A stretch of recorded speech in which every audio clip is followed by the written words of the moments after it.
사랑이 없으면이란 제목으로 말씀을 나누겠습니다. 오늘 고린도전서 58번째 시간인데 앞으로 몇 주가 될지 모르겠습니다만은 사랑장에 대한 이야기를 조금 더 구체적으로 좀 나누고 은혜의 시간 갖겠습니다. 오늘 여러분들 부른 이 찬양을 부르다 보니까 29년 전 제 결혼식 때 출신교 후배들과 전사님이 축가로 불렀던 찬양이니까 이 찬양이 굉장히 오래된 찬양인 것 같습니다. 오래간만에 불렀는데 또 굉장히 새롭게 와닿는 것 같습니다. 사랑하기를 소망합니다. 사랑하기를 소망합니다. 프랑스 사람들이 가장 존경하는 아베 피에르라는 신부가 단순한 기쁨이라는 책을 썼습니다. 그런데 이분의 그 책 안에 이분은 카톨릭 사제인데 그럼에도 불구하고 신자를 구분하는 그 신자의 구분의 의미가 색다르게 기록되어 있어서 또 색다르게 기록된 것뿐만 아니라 저에게도 굉장히 큰 의미를 부여해서 이분이 구분한 구분의 내용들을 글로 통해서 한번 접근해 보겠습니다. 나는 하나님이 있다고 믿는 것이 아니라 하나님을 그 자체를 믿는다. 하나님을 부인한 것처럼 보이는 그 모든 것을 무시하고 사랑이신 하나님을 믿는다. 그분은 존재 자체가 사랑이고 그것이 그분의 본질을 이룬다. 그 다음부터 여러분 주목하십시다. 그렇기 때문에 나는 신자라고 불리는 사람과 우리가 또는 비신자라고 부르는 사람들 간에 근본적인 구분이 없다고 확신한다.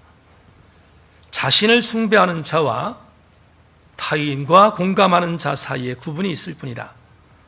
타인의 고통 앞에서 고개를 돌리는 사람들과 타인들을 고통에서 구하기 위해 싸우는 사람들 사이에 구분이 있을 뿐이며 사랑하는 사람과 사랑하기를 거부하는 사람 간에 구분이 있을 뿐이다.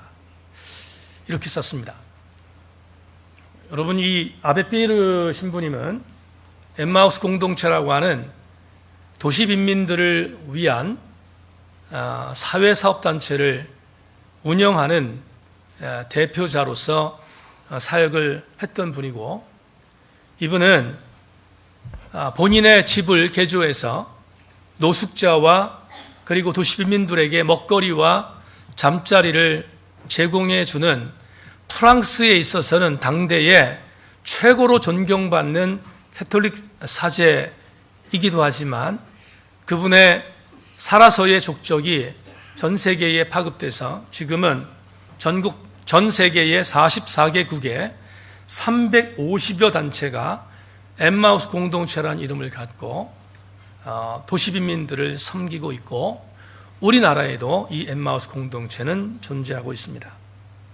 제가 왜 오늘 이분을 소개하며 설교를 시작하는가 특별한 의미가 있습니다. 저는 목회를 하면서 아주 상투적으로 예수 안 믿는 사람과 예수 믿는 사람으로 구분을 하지 않습니까? 여러분들은 이렇게 또 구분을 합니다.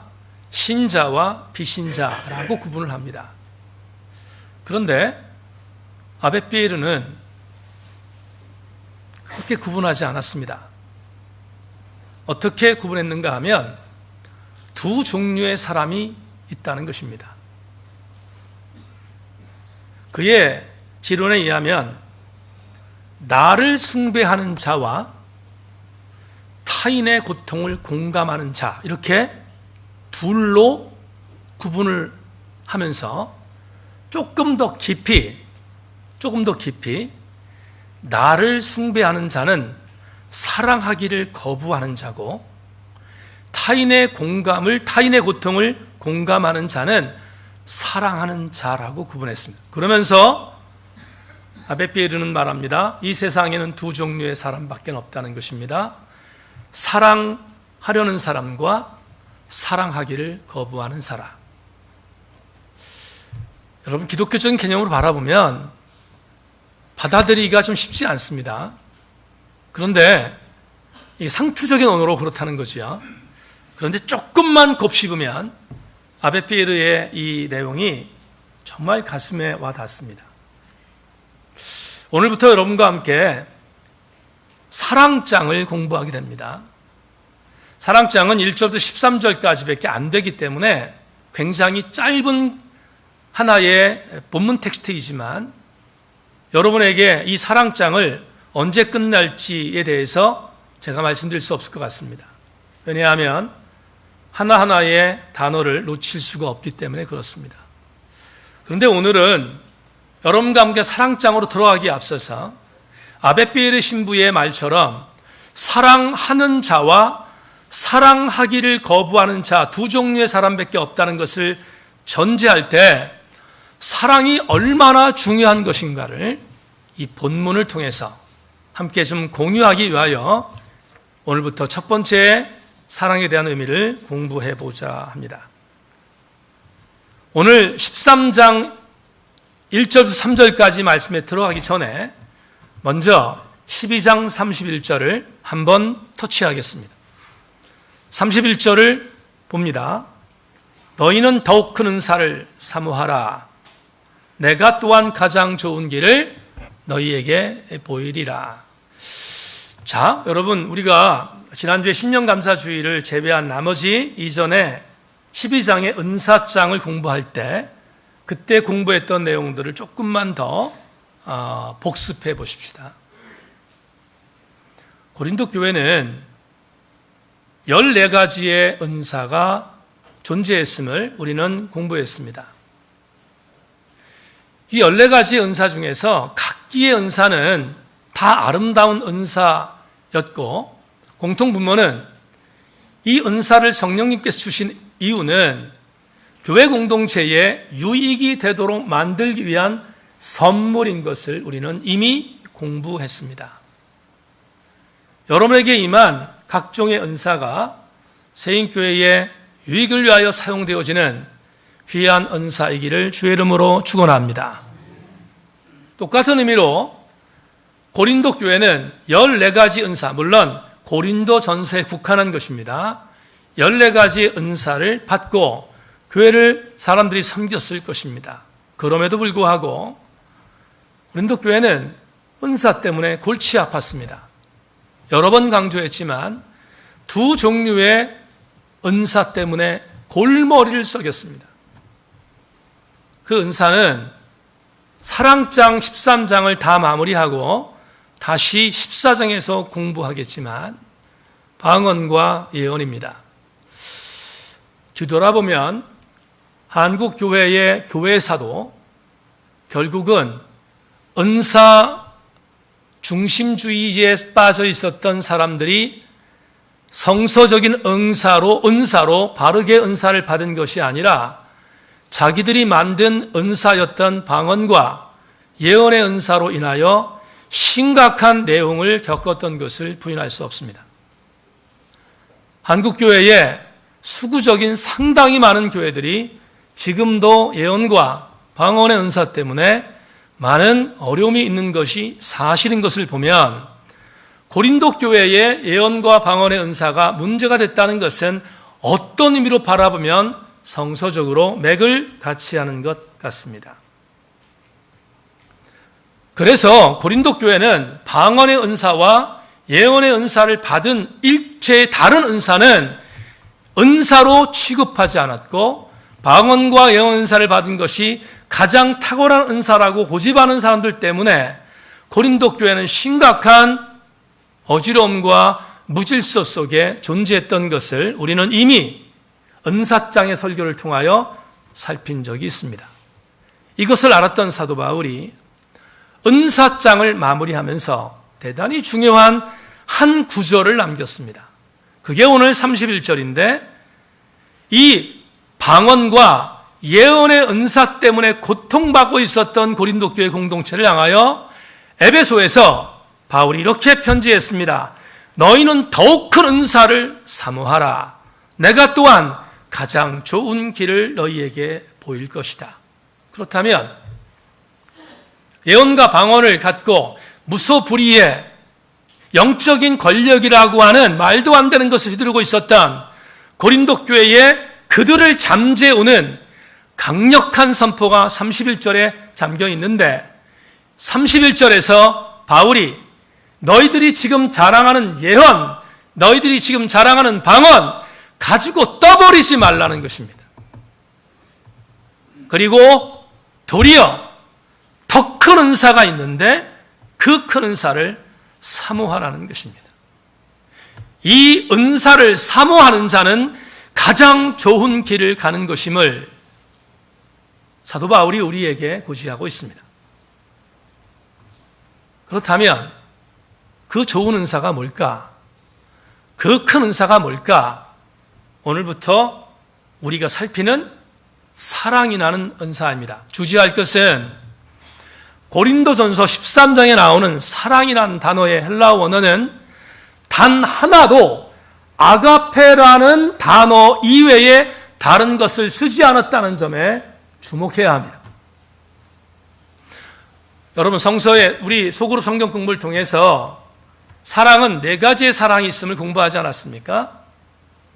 남녀 간의 사랑인 에로스와 그리고 부모님의 사랑인 스톨게 그리고 형제의 사랑인 필리아라고 하는 사랑이 있는가 하면 그럼에도 불구하고 왜 무조건적 사랑인 아가페라는 사랑이 있음을 이미 우리는 소그룹 성경 공부를 통해서 공부했습니다.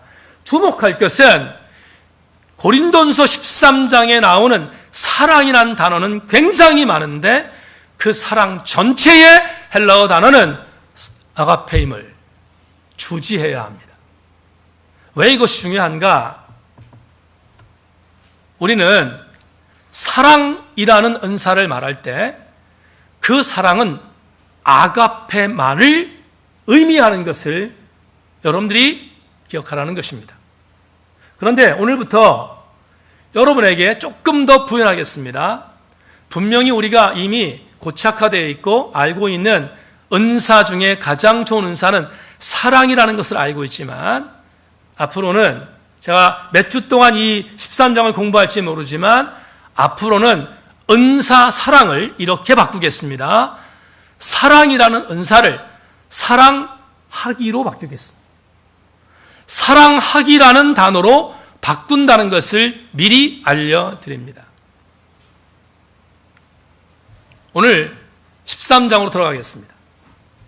여러분 아시는 것처럼 저는 설교를 할 때 큰 대지 하나를 붙들고 설교를 마무리하는 제 설교법이 있지만 오늘은 부득이 1절부터 3절까지의 말씀을 해석하다 보니까 하나로 만들기 어려워서 많은 전통적인 목사님들이 하는 방법으로 이런 걸 좋아하는 분들도 계시긴 하지만 우리 교회는 익숙하지 않겠지만 오늘은 대지 1, 대지 2, 대지 3으로 나누어서 설교하는 것을 이해해 주시기를 부탁합니다.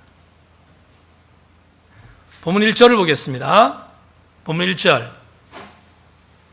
같이 한 목소리로 읽어볼까요? 이 9절. 우리가 오늘은 1절과 23절을 같이 합독해 보겠습니다. 1절 시작. 내가 사람의 방언과 천사의 말을 할지라도 사랑이 없으면 소리나는 구리와 울리는 꽹과리가 되고. 제가 이 9절을 갖고 사랑하기라는 은사의 첫 번째 정의를 드리겠습니다. 사도 바울은 1절에서 방언이라고 하는 은사를 다른 단어와 매치시켰습니다. 천사의 말이라고 말합니다. 새벽에 여러분 교회를 나오신 분들은 아시겠습니다만은 새벽에 방언의 은사를 가진 교우들이 나와서 방언의 은사로 기도하는 교우들이 꽤 있습니다.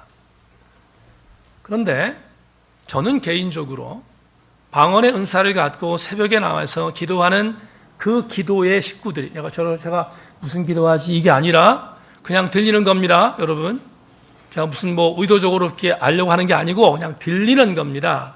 들리는 건데 그 방언이라고 하는 것을 방언의 은사를 갖고 방언 기도를 하는 분들의 기도를 들으면 1%의 예외 없이 천사의 말처럼 들립니다.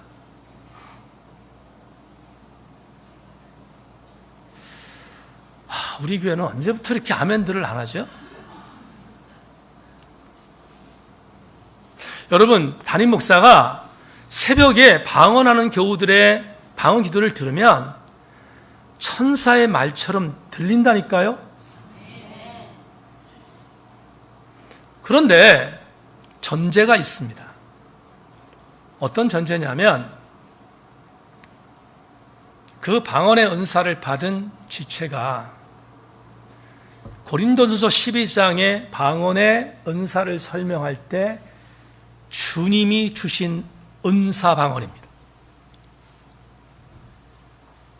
다시 한 번만, 저 옛날 한월산이라는 곳에서 어떤 목사님이 만들어줬던 은사 말고 성령의 은혜로 말미암아, 성령의 인격적인 고통으로 말미암아 주님께서 주시는 언어로 말하는 방언, 그 방언의 기도를 하는 교우를 보면 오늘 1절에 말한 것처럼 천사의 말과 같다 이 말입니다. 그러니까 사도 바울이 오늘 본문에서 말한 것처럼 1절에 내가 사람의 방언과 천사의 말을 한다는 것은 같은 맥락으로 이해할 수 있습니다. 그런데 주목할 것은 그 다음 구절입니다. 방언과 천사의 말을 같은 맥락으로 말하고 있는 사도 바울이 이렇게 단서를 달았습니다. 그런데 이렇게 아름다운 방언과 이렇게 아름다운 천사의 말과 같은 방언도 사랑이 없으면, 사랑하기를 하지 않으면 뭐라고 되어 있습니까? 소리나는 구리와 그리고 울리는 꽹과리가 된다라고 말합니다. 자, 여기서 이 소리나는 구리와 울리는 꽹과리는 담임 목사의 주석이 필요합니다. 여러분, 주석을 여러분에게 말씀드리기 위해서 제가 설교 준비 때 인용했던 J.B. 프라이어 목사의 고린도전서 주석을 소개하겠습니다. 이걸 듣고 나서 설명합니다. 고린도는 자연의 신인 디오니소스와 야생동물의 여신인 퀴벨레를 섬겼다. 분명 고린도의 거리에는 그런 예배자들의 특징인 소리나는 구리와 울리는 꽹과리 소리가 울려 퍼졌을 것이다. 칼코스는 구리 조각이었고 꽹과리, 쉰발로는 가락을 만들어내지 못하고 한 가지 음만 내는 악기였다. 신비 종교에는 이 두 가지가 필요했다. 신을 불러내기 위해서, 마귀들을 내쫓기 위해서, 아니면 숭배자들을 선동하기 위해서였다. 그것들은 선율이 아름답지도 않았으며 화음을 내지도 못했다. 둘 다 강한 단조음을 울렸으며 계속 지저대는 개처럼 대단히 거슬렸다. 고린도 교회라고 하는 교회가 세워졌던 주 1세기 고린도라는 시는 우상숭배와 자연숭배가 극에 달했던 도시였음을 우린 고린도 전서를 시작하면서 홍보했습니다. 대단히 많은 우상들과 대단히 많은 자연신들과 그리고 심지어 로마의 황제까지 숭배하는 기가 막힌 이단적인 도시가 고린도였습니다. 그런데 그 중에 자연의 신이었던 디오니소스 그리고 동물의 여신이었던 퀴벨레를 섬겼음을 데이빗 플라이어가 말하고 있습니다. 그런데 이 자연신 디오니소스와 그리고 동물의 여신이었던 퀴벨레를 섬기는 섬김의 신자들이 그들이 종교의식을 할 때마다 했던 일이 있었습니다. 그건 악기를 동원하는 것이었는데 그 악기는 단조로운 음을 내던 두 가지 악기, 징과 꽹과리였습니다. 여러분, 요즘에는 조금 뜸한 것 같아요. 날씨가 추워서 그런지 모르겠지만 우리 저로 옆에 저하고 아주 그 같은 직종에 있는 무당이 있지 않습니까? 또 같은 직종이 죽종이라고 하니까 이상하게 생각하지 마십시오. 무당이 구슬합니다. 구슬하는데 제가 가만히 볼 때가 있습니다. 그러면 그 무당이 치는 소리, 무당이 춤출 때 치는 악기들, 그 악기가 설교 준비하다가 이상한 생각 들었습니다. 디오니소스와 큐벨레를 섬길 때 종교적으로 어떤 엑스터시에 빠지도록 만들 때 울리는 소리, 바로 그것 같았습니다. 중요한 것은 이 악기들은 왜 동원해서 사용했는가?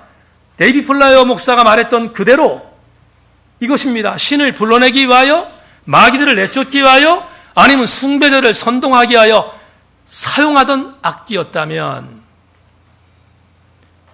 이 악기는 이런 의미를 갖고 있지 않습니까? 뭔지 모르지만 그 자연신을 섬기고 있는, 디오니소스를 섬기고 있는, 아니면 큐벨레 섬기고 있는 그 종교적인 부분은 본인의 종교가 획일적인 것을 강조하기 위하여 강력한 음이 필요했음을 시사하고 있는 것이 아니겠습니까? 그런데 제가 오늘 이 이야기와 더불어 성경 구절 하나를 여러분에게 매치하여 설명하겠습니다. 마태복음 18장 19절을 읽어드리겠습니다. 주목하십시다. 진실로 다시 너희에게 이르노니 너희 중에 두 사람이 땅에 삽심하여 무엇인지 구하면 하늘에 계신 내 아버지께서 그들을 위하여 이루게 하시리라. 여기에 우리가 너무 잘 아는 주님이 두세 사람이 내 이름으로 모여서 합심하여 기도하면 응답하겠다고 했던 이 구절, 합심하다라는 단어가 헬라어로 심포네소신이에요. 이 심포네소신이라는 이 동사 단어에서 나온 영어 단어가 있습니다. 그게 관현악단들이 연주하기 위하여 만들어낸 교향곡 심포니입니다. 그렇다면 심포니 오케스트라의 연주에서 나오는 음악과 반대로 디오니소스를 섬기는 이 우상 종교에서 치는 음악과 같을 수가 있겠습니까? 그렇지 않습니다. 사랑하는 여러분, 사랑하기가 무엇인가를 여러분에게 설명할 수 있습니다. 오늘 1절을 통하여 사도 바울이 왜 진과 꽹과를 동원하여 이 구절을 소개했는지를 이제는 말씀드릴 수 있습니다. 사랑하기란 그 은사는 다름이 있습니다. 여러분, 심포니 오케스트라는 각기 악기가 있지 않습니까? 굉장히 달라요. 다른데 그 다름 속에서 그 다름을 인정하고 마음을 합하는 것, 그게 사랑하기입니다. 사랑하기라는 은사는 다름을 인정하고 그 다름 속에 마음을 심포니하는 것입니다. 그게 바로 사랑하기입니다.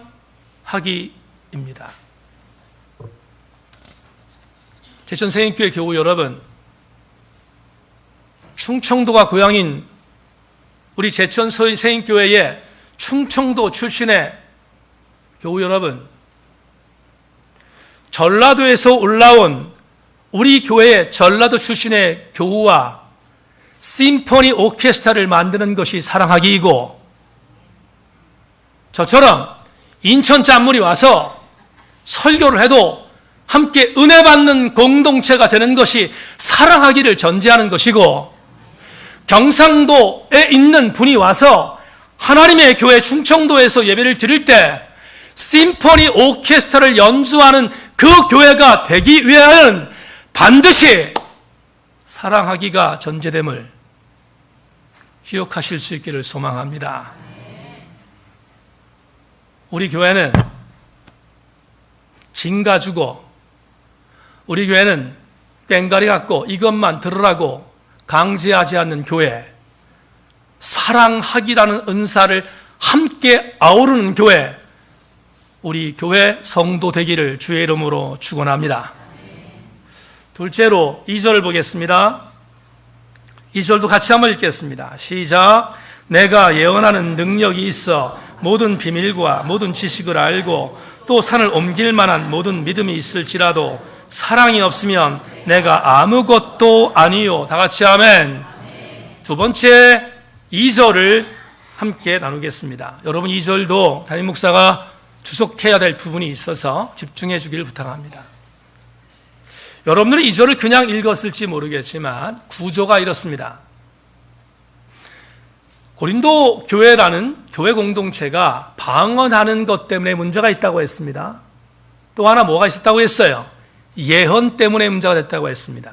그런데 2절을 보니까 이번에는 방언이야. 1절은 방언을 얘기했지만 2절은 뭘 얘기하고 있습니까?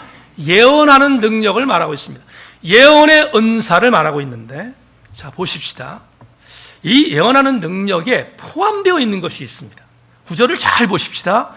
예언하는 능력에 들어가 있는 것이 있어요. 그게 뭐냐 하면 이겁니다.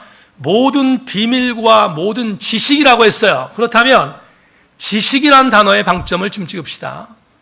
비밀을 알 수 있는 지식. 우리 은사 공부할 때 무슨 은사가 있었습니까? 지식의 말씀이 있었어요.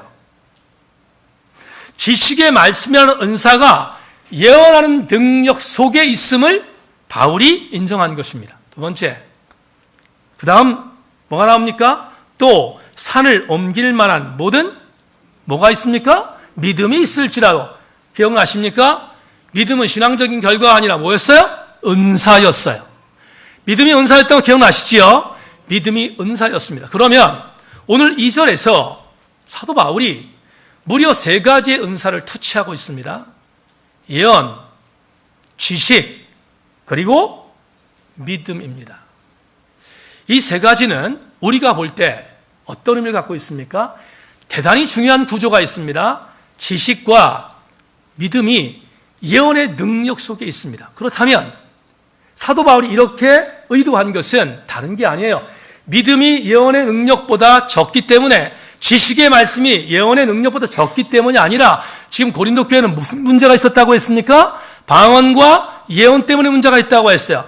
예언의 능력이라는 은사를 빌미 삼아서 정말로 올바르지 않은 교회를 만들고 있는 고린도 교회를 경고하기 위하여 오늘 믿음도 예언의 능력 속에 들어가고 그리고 지식도 예언의 능력 속에 들어갈 수 있는 그런 무자비한 일들이 이루어지고 있는 것을 고발하는 것이 2절에 있어요. 그런데 이렇게 말합니다. 이 3가지의 은사를 통틀어서 이 은사가 있는데 그 다음 마지막 구절 보세요.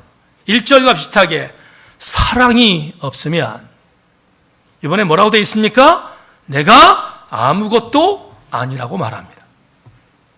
헛것이라는 거예요. 헛질이라는 것입니다.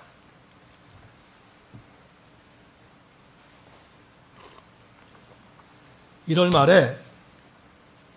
말에 두 번째 책이 나오는데 제가 그 책에 이런 글을 쓴 게 있습니다. 기억이 나는 게 이런 게 있습니다. 독서하는 사람들에게 있어서 굉장히 아주 기분 나쁠 때가 있습니다. 어떤 때냐면 책을 읽었는데 책을 읽다 보니까 이게 별 일이 아니에요. 별로 도움이 되는 책이 아니야. 그럴 때 그 읽었던 책까지 소비했던 시간을 들인 게 너무 억울합니다. 헛질했기 때문에. 여러분, 내가 예언을 합니다. 내가 믿음을 갖고 있습니다. 그리고 내가 지식도 갖고 있습니다. 그런데 그 은사가 헛질하는 은사라면 얼마나 비참합니까? 근데 그 은사가 헛질할 때가 있다고 말합니다. 언젠가 사랑이 없다면, 다시 말하면 오늘 설교 제목으로 제가 말했다면 사랑하기를 하지 않는다면, 그렇다면 우리는 여기서 중요한 의미의 신학적 어떤 통찰을 가져야 되겠습니다. 성도에게 있어서 믿음이 얼마나 소중한 것인가 하는 것을 우리는 알지 않습니까? 여러분, 교회 나와서 믿음 생활한다고 하지 다른 말 쓰지 않잖아요. 교회 나와서 믿음 생활한다고 하는데 그만큼 믿음이라는 것은 성도에게 있어서 굉장히 중요한 영적 요소입니다. 그런데 사랑하기를 배제한 믿음은 껍데기라는 거잖아요. 아무것도 아니라는 거예요. 그 다음 지식도 마찬가지인데, 지식도 내가 뭔가를 알았어요. 그런데 그 안다는 지식이라는 부분이 사랑하기로 연결되지 않으면 그것도 껍데기라는 것입니다. 그 옥하는 목사님의 큰아들이 옥성호 집사입니다. 그 친구가 한국교회 여러 가지의 문제점들을 지적하면서 한국교회가 바로 서기 위하여 글을 쓴 게 있습니다. 그게 갑각류 크리스천이라는 책입니다. 갑각이라는 게 뭐죠? 게, 랍스터, 이런 껍데기가 있는 걸 말하는 거지요? 그 갑각류입니다. 근데 여러분, 갑각류의 생선들을 먹을 때 껍데기를 먹는 사람이 있습니까? 없습니다.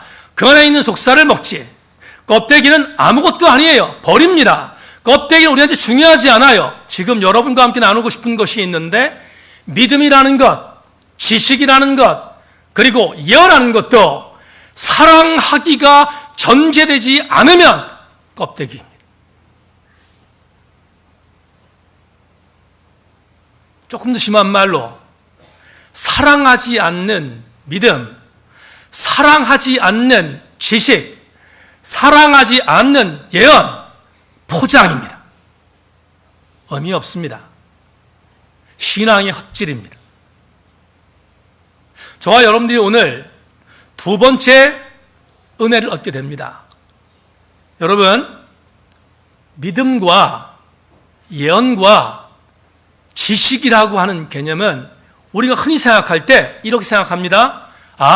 내가 종교적인 뭔가를 행함으로, 종교적인 뭔가의 비즈니스를 행함으로, 종교적인 뭔가를 드림으로 나에게 주어지는 것이라고 생각합니다. 그런데 사랑하기라는 것은, 사랑하기라는 은사는 내가 종교적인 능력으로 부여받는 것이 아니라, 명심하십시오. 오늘 2절에 있는 이 말씀을 함께 나눈다면, 사랑하기란 종교적인 능력이 아니라 신앙인이 당연히 해야 할 결과인 거예요. 왜 그렇습니까? 주님이 이 일을 행하셨기 때문이에요. 주님이 이 일을 먼저 행하셨기 때문에 이건 종교적인 어떤 관계로 이루어지는 것이 아니에요. 주군이신 예수 그리스도께서 사랑하기를 실천했기 때문에 당연히 우리 그리스도인들이 행해야 할 결과물인 것이지. 여기에 모여있는 우리 교우들에게 정말 주목하고 싶은 것이 하나 있습니다. 주님은 당신을 표현할 때 여러 가지를 표현하셨습니다. 그런데 목사인 제가 주님을 당신이 표현한 계시 중에서 가장 아름다운 계시로 표현한 글이 있다면 요한 1서 4장입니다. 요한 1서 4장 7절로 8절을 제가 읽겠습니다. 사랑하는 자들아, 우리가 서로 사랑하자. 사랑은 하나님께 속한 것이니 사랑하는 자마다 하나님으로부터 나서 하나님을 알고 사랑하지 아니하는 자는 하나님을 알지 못하나니 이는 하나님은 사랑이심이라. 하나님이 사랑이시라는 자기 계시보다 더 정확한 계시가 어디 있습니까? 저는 보지 못했는데 요즘에 시대가 그래서 그런지 모르겠습니다만은 그 재앙에 관한 영화들이 많이 나오지 않습니까? 그런데 작년인가 재작년에 물을 먹지 않으면 견딜 수 없는 그런 어떤 재앙이 임하는 영화가 있었습니다. 그때 우리한테 가장 많이 각인됐던 단어가 하나 있는데 숙주입니다. C.S. 루이스라는 20세기 번증의 최고 학자는 The False Loves라는 책에서 4가지 사랑이라는 책에서 하나님을 이렇게 표현했습니다. 여러분 들어보십시오. 하나님은 일부러 기생물들을 창조하셔서 기생물인 우리가 하나님 자신을 이용해 먹을 수 있게 하시는 숙주이십니다. 여기에 사랑이 있습니다. 이 모든 사람의 발명자이시자 사랑 그 자체이신 분의 사랑이 어떤 것인지를 보여주는 그림입니다. C.S. 루이스의 말을 읽다가 오래전에 이 책을 읽었는데 이 책 속에 제가 가슴에 와닿았던 단어가 바로 숙주였습니다. 사랑하는 여러분, 주님이 숙주시래요. 우리는 숙주의 기생부터서 그 숙주를 따먹고 사는 기생물이잖아요. 조금 더 심한 말로 우린 기생충이잖아요.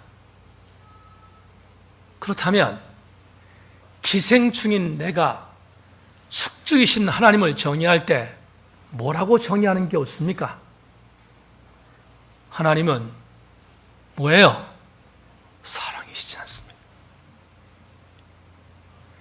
당신의 몸을 뜯어 먹도록 허용하신 사랑의 클라이맥스 절정체가 하나님이시라면 저와 여러분들이 사랑하기라는 은사를 행하는 것은 신앙의 종교적인 행위로 행하는 것이 아니라 마땅히 행해야 할 우리의 신앙의 결과물이지 않겠습니까?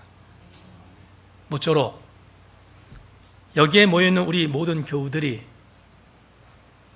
신앙의 길을 나선 하나님의 백성으로 하나님이 행하셨던 사랑하기를 우리도 함께 따라가며 행하는 아름다운 은사자들 되기를 주의 이름으로 축원합니다. 마지막 세 번째 3절을 읽겠습니다. 3절 같이 읽습니다. 시작. 내가 내게 있는 모든 것으로 구제하고 또 내 몸을 불사르게 내줄지라도 사랑이 없으면 내게 아무 유익이 없느니라. 다 같이 아멘. 여러분, 여기에 지금 이 구절에, 이 3절 구절에 두 개의 문구를 소개하겠습니다. 잘 들어보십시오. 첫째는 내게 있는 모든 것을 내어준 구제입니다.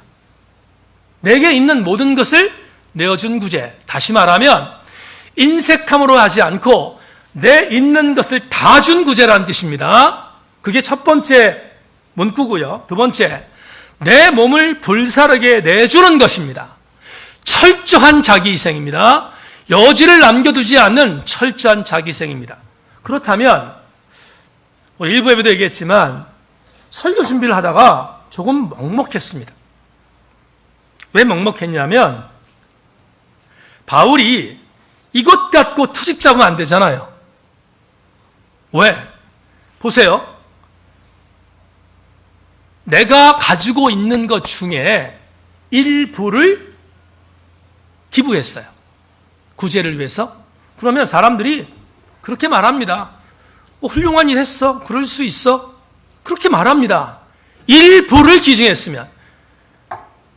워렌 버핏이 자기의 전 재산의 80% 이상을 기부했는데 미국에서 그런데요. 나머지 20%는 왜 남겼냐고. 여러분, 그런 사람은 대화가 안 되는 사람이에요. 그런 사람하고 어떤 대화를 합니까? 80%를 냈어도 그건 대단한 기부 아닙니까? 근데 오늘 본문은 80%가 아니라 몇 퍼센트? 100%를 구제했습니다.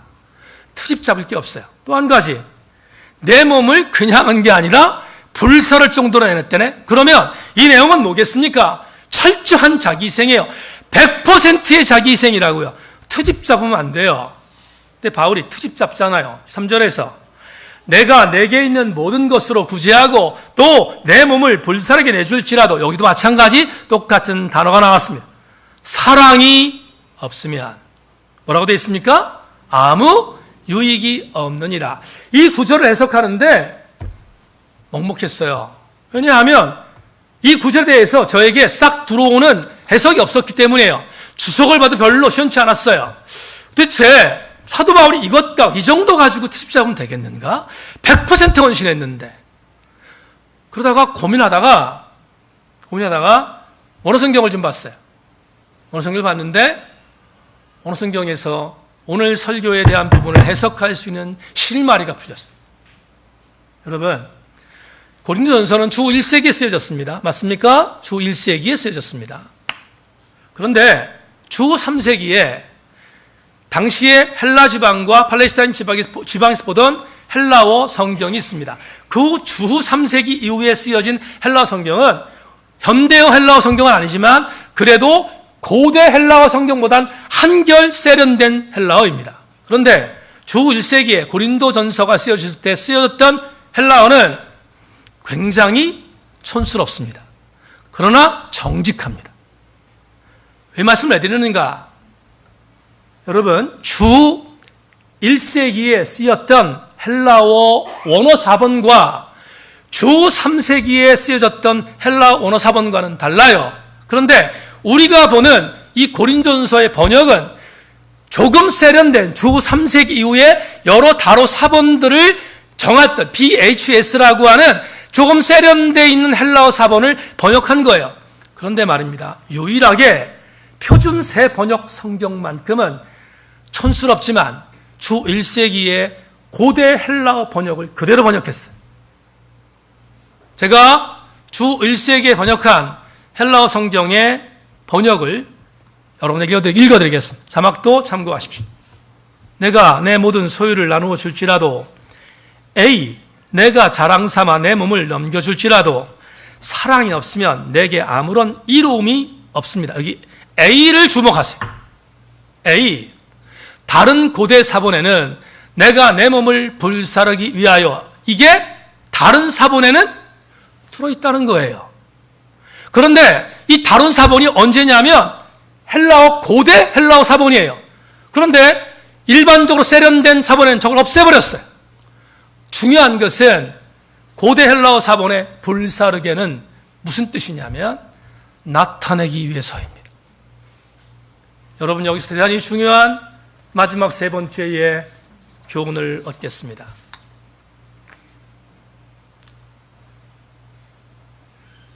오늘 예배 나오신 교우 여러분, 만에 하나 내가 내 있는 모든 것을 100% 구제하고 내 몸을 불사를 정도로 철저하게 100% 나를 희생한다고 하더라도 그 행위가 나를 나타내기 위해서라면 그건 유익이 없다는 것입니다. 역으로 얘기합시다. 만약에 내가 내 몸을 불사를 정도의 희생, 내 모든 것들을 전부 다 드리는 구제, 그것을 행한다 할지라도 그것이 주님이 우리에게 행하셨던 사랑을 전제할 때, 그 사랑의 마음을 가질 때 그게 공동체에 유익을 준다는 사실입니다. 그러면 우리는 이렇게 마지막 교훈을 얻을 수 있습니다. 여러분, 내가 나를 나타낸다고 하면 그건 내가 주님의 사람이 아니라는 증거입니다. 반대로 나를 나타내지 않고 주님이 행하신 사랑하기를 전제하여 구제와 희생을 할 때 나는 그분께 철저히 속해 있다는 것입니다. 그렇다면 사랑하기란 은사의 세 번째 정의는 이렇게 말할 수 있습니다. 사랑하기란 내가 하나님께 속해 있음을 보여주는 가장 강력한 증거입니다. 사랑하기라는 은사를 내 스스로의 영광을 위해서가 아니라 주님을 위해서 행하였다면 그건 내가 지금 주님께 속해 있다는 가장 강력한 증거임을 3절이 우리한테 말합니다. 그렇다면 우리는 나를 나타내기 위해서 사랑하는 것이 아니라 주님을 드러내기 위해서 사랑해야 되지 않겠습니까? 모쪼록 우리 모든 교우들마다 세 번째 사랑하기도 힘들지만 실천해 나가는 사랑의 은사를 실천해 가는 아름다운 교우들 되기를 주님의 이름으로 축원합니다. 말씀 맺겠습니다.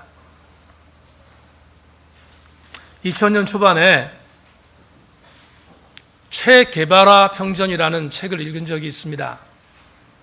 저거는 웬만한 사람들이 읽기를 많이 두려워하는 그런 수구적인 입장에서 볼 때는 불원 문서 중에 하나입니다. 그런데 그 당시에 저는 저 책을 읽어야 될 의미가 있어서 읽게 되었습니다. 여러분, 체 게바라는 아르헨티나 출신의 의사였습니다. 그런데 이 사람이 의사임에도 불구하고 잘 먹고 잘 살 수 있는 길이 있음에도 불구하고 이 사람이 당시에 남미와 중미까지 포함하여 미국이 중미와 남미를 본인들의 식민지적인 정책을 펴면서 친미 정도의 나라들로 만드는 그러한 일들에 여러 힘들을 썼습니다. 정권을 세우고 쿠데타를 일으키고 해서 친미 정권을 세우는데 최선을 다했던 시기가 그때였습니다. 그런데 게바라가 아르헨티나 출신의 의사였음에도 불구하고 잘 살 수 있는 길을 포기하고 미국이 그렇게 우리의 조국과 비슷한 남미와 중미에 있는 나라를 그렇게 만드는 것을 절대로 눈으로 볼 수 없어서 혁명을 일으키는 혁명자가 되었습니다. 그는 최고로 절정에 이뤘던 싸움이었던 쿠바에 들어가서 쿠바에서 미국과의 일전을 합니다. 그리고 미국과의 일전에서 쿠바가 미국에게 밀리지 않는 혁혁한 공을 세우는데 여러 가지 일들을 감당했던 자가 체 게바라입니다. 뿐만 아니라 그는 마지막 볼리비아로 들어가서 볼리비아에서 암약 활동하다가 체포되어 미국에 의해서 죽임을 당하는 그런 비극을 맛본 사람이 체 게바라입니다. 오늘 제가 왜 이 사람을 잠깐 얘기하는가? 여러분, 불원분자, 우리로 얘기하면 좌파입니다. 도저히 인정할 수 없는 이 사람이 행했던 것 가운데서 제가 주목한 것이 하나 있습니다. 뭐냐 하면 지금 트럼프가 하고 있는 일과 거의 엇비슷한데 여러분, IT의 국민들을 향해서 거지 나라들이 살고 있는 나라라고 말하는 자가 트럼프예요. 도대체 그 사람의 뇌는 뭐가 들어있는가 참 궁금할 정도가 아닙니다. 그런데 그런 말도 안 되는 것들을 행했던 그 당시에 우리가 이렇게 미국에 대하여 우리가 무방비로 우리가 무너질 수 없다고 생각했던 게바라의 정신은 저는 높이 평가합니다. 그런데 높이 평가하지만 20년 전에 읽었던 이 책에 요즘에 제가 다른 어떤 신문사에 글을 하나 끼고 달라고 해서 글을 쓰려고 이 책을 다시 봤는데 맨 첫 장을 폈는데 제가 줄거놨던 색발했던 그 내용에 또 하나의 커멘트를 적어놓은 게 있습니다. 거기 이렇게 쓰여 있었습니다. 이강덕 목사가 체 게바라와 같이 가지 못하는 이유, 그 서원을 소개하고 설교를 맺겠습니다. 게바라가 이렇게 썼습니다. 저는 예수와 다른 길을 걷고 있습니다. 저는 힘이 닿는 한 무기를 동원하여 싸울 겁니다. 저들이 나를 십자가에 매달아 두게도 하지 않을 것이며 어머니가 바라시는 방식대로 하지도 않을 것입니다. 여러분, 게바라의 정신은 나는 별로 게바라에 대한 어떤 생각들, 그 생각에 대해서 지성인의 입장에서 볼 때 어떤 때는 지지하고 싶은 부분이 있지만 이 사람과 결코 같이 갈 수 없었던 부분이 여기에 있습니다. 성도 여러분, 사랑하기란 예수와 다른 길을 가는 것이 아니고 예수와 같은 길을 가는 것입니다.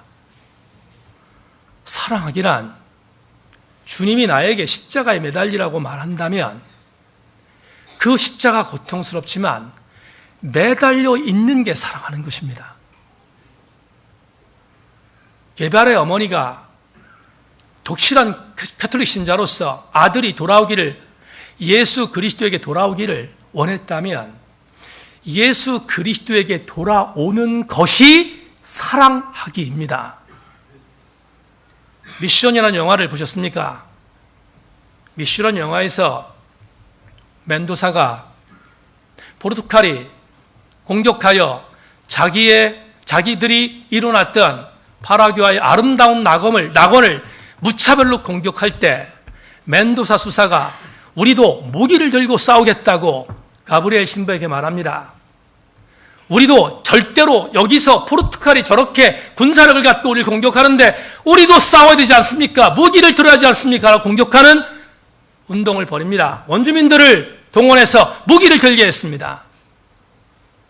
그런데 가브리엘 사제가 멘도사에게 이렇게 말합니다. 멘도사 수사가 말하는 것처럼 힘이 정이라면 사랑이 설 자리가 없다. 가브리엘 사제는 빗발치는 총탄 앞으로 십자가를 들고 사랑을 사수하기 위하여 달려가는 신자들과 함께 그 길을 가다가 총탄에 맞아 순교합니다. 저와 같은 목사, 여러분과 같은 신자들이 함께 천착해 할 것은 힘이 아닙니다. 정말로 저와 여러분들이 함께 목숨을 걸어야 할 것은 사랑하기입니다. 오늘 주연절 두 번째 주일 함께 모여있는 우리 세인교회 지체들이 우리 세인교회를 심포니 오케스트라가 연주하는 사랑이 넘쳐나는 아름다운 교회 공동체를 만드실 수 있기를 주님의 이름으로 축원합니다. 하나님 감사합니다.